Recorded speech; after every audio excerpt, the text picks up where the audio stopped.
Welcome to the Capital Forum's Antitrust Interview Series, sponsored by Kroll on Track. My name is Karina Lubell, and I'm delighted to be here today with Elaine Ewing, a partner in the antitrust group at the Washington office of Cleary, Gottlieb, Steen, and Hamilton. This afternoon, Elaine and I will be discussing merger remedies. Elaine, thanks so much for joining us.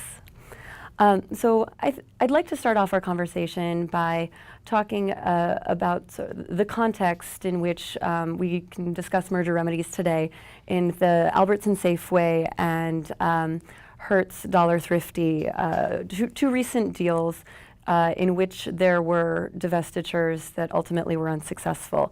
And I'm wondering if you could tell us whether there's whether we can learn anything from those, whether that suggests that perhaps the agencies aren't taking the right approach to merger remedies. Yeah, so, and for the uninitiated, those are two divestitures that failed, and where the divestiture sellers, the merging parties, actually ended up reacquiring some of the divested assets, which is not obviously what anyone wanted to see happen. Those are obviously a big black mark for the FTC and an embarrassment. I'm cautious about reading too much into two cases. In some ways, what's the more important takeaway is that I do think there has been increased scrutiny, and I think the agencies have been more cautious as a result of those. I don't know that there was necessarily a problem, but there's an effect of the fact that those two deals have happened, or not happened. And so you said that there's an effect. How do you see that play out with either deals that you have or deals generally that go before the FTC in particular, and perhaps both agencies generally? So I would say that it is definitely a factor at both agencies. Those were both FTC deals, but I see DOJ caring about those outcomes and not seeing those as an FTC issue necessarily, that it's a risk at either agency. The first thing I would say is you see that the agencies have rejected remedies, and this is a timely conversation because yesterday the Halliburton Baker Hughes complaint, we spent a lot of time talking about how the parties' remedy, which was cobbled together assets from each party, and the complaint reads like it was the dogs of both businesses.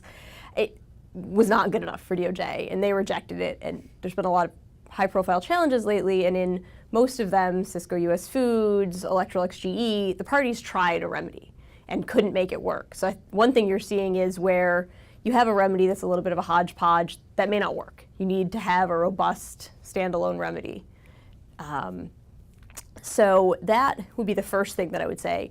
The second thing is we're seeing the agencies focus more on ensuring a smooth transition and making sure that divestiture buyers have what they need to be set up well, and even to the extent that, what kind of supply arrangements do they need? Do they need a non-compete? What non-solicits do you need? How do we protect that divestiture business in kind of its embryonic stage to make sure that it has what it needs to compete going forward? And I see that as a reaction to these buyers going bankrupt within just a few months of their divestitures closing. Sure. Well, and that makes a lot of sense. Obviously, to focus on the divestiture package itself and making sure that you're transferring all of the right assets. But one of the things you just brought up, obviously, the bankruptcy of these the buyers in the supermarkets and rental car cases. What does that say about the agency's vetting process of these divestiture buyers, and what do you think that'll look like going forward?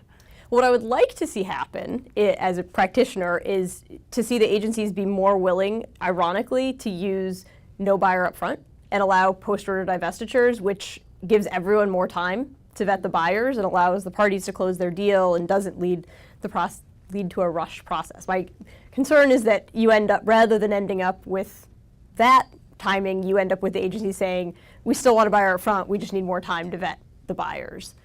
And that may be where we end up. I think we're seeing a little bit of that. Deals are taking longer to clear more recently. And so how would that work? You end up with a hold separate for the time that it takes? And I guess, what is the amount of time, or how would you determine, how would the agencies determine what the appropriate amount of time is during which to allow the parties to seek out a buyer? So there's been a movement over the last, starting with the last divestiture study the FTC did, there's been a movement towards more buyers up front. Both of the Albertson Safeway and the Dollar Thrifty deals had buyers up front.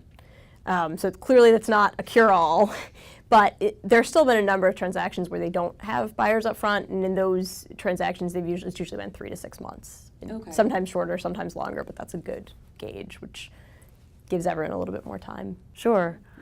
Since you mentioned the FTC's prior study of remedies, as you know, they're undertaking a new study, divestiture retrospective. What do you see coming of that? Do you expect the FTC to respond to whatever the results of that study? I do, and we have been involved on behalf of a number of companies. The FTC's putting a lot of resources into the study. We've been involved in doing the phone interviews, providing data, and it'll be interesting to see what they come up with, but it seems like it's a high priority, and it did lead to major changes 10 or 15 years ago in terms of particularly less time for parties to close divestitures and more buyers up front. I'd like to see those change the other way, and I have no idea if that'll be the outcome, although I think it's an appropriate reaction to these transactions while still balancing the need for parties to get their deals closed. Would you expect the FTC study to have an impact on what happens at the DOJ and on behavior at the DOJ?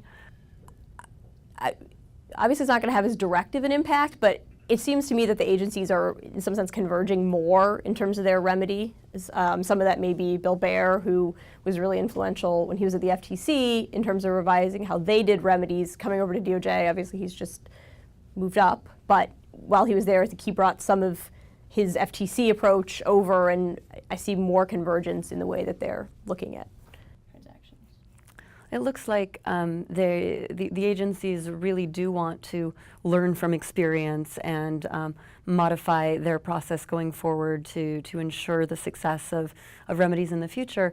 Do you, is there something that, and as you mentioned, also express some skepticism towards divestitures or structural remedies in general in light of what's happened with Hertz Dollar Thrifty and Albertson Safeway, as well as the FTC's retrospective, John Quokka's book last year on merger remedies.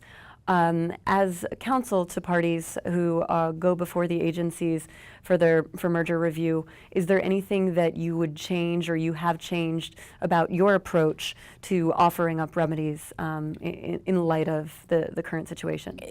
Being especially clear that you really need a robust remedy that fixes the problem, if there is a problem, and some cobbled together solution probably isn't going to work. It may not ever have worked, but especially now, it's less likely to work. I do still think that remedies work, and there are a lot of industries where there have been many successful remedies. Think about pharmaceuticals. There have been all kinds of divestitures that do work, and there are some industries where there's a clear path, and there have been enough transactions in the industry that have successfully been remedied, and that should be helpful. But even in other industries, I do think there's still, I would not want companies to take away, looking at these transactions, I'm never going to get my deal done if I have problems because remedies are dead. That's absolutely not the case.